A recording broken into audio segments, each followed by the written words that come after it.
आखाती युद्धाचा परिणाम मुंबईच्या गॅस पुरवठ्यावर होत असतानाच मुंबईसारख्या मोठ्या महानगरात सुद्धा आता गावाप्रमाणेच चुलींचा वापर वाढू लागलाय। धारावीतील कुंभारवाड्यामध्ये सध्या मातीच्या चुलींची मागणी मोठ्या प्रमाणात वाढली आहे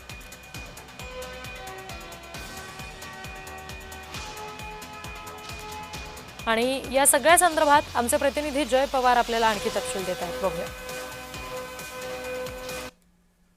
आखाती देशात सुरू असलेल्या युद्धाचे परिणाम हे राज्यभरच नाही तर देशभरात उमटताना पाहायला मिळाले आणि याचा फटका हा LPG गॅसच्या टंचाईवरती होताना पाहायला मिळाला।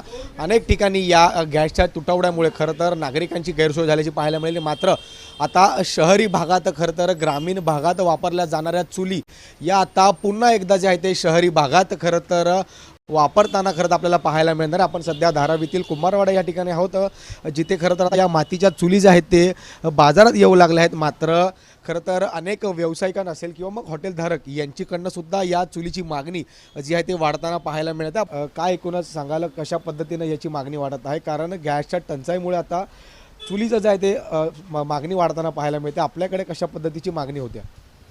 अभी जो ये चल रहा है, माहौल जो चल रहा है, उसके वजह से गैस का जो प्रॉब्लम है उसकी वजह से चूल्हा बहुत अच्छे से जा रहा है।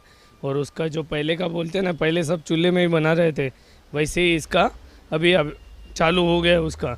तो इसमें क्या है कि ये हैंड मेकिंग का है, ये हाथ से बनाया हुआ है, सलिया डाला हुआ है, जो ज़्यादा चलेगा। इलेक्ट्रिशियन से तो सबसे ज़्यादा चलेगा, क्योंकि उसका कारण है कि इसमें हैंड मेकिंग में साथ में सलिया डाला हुआ है।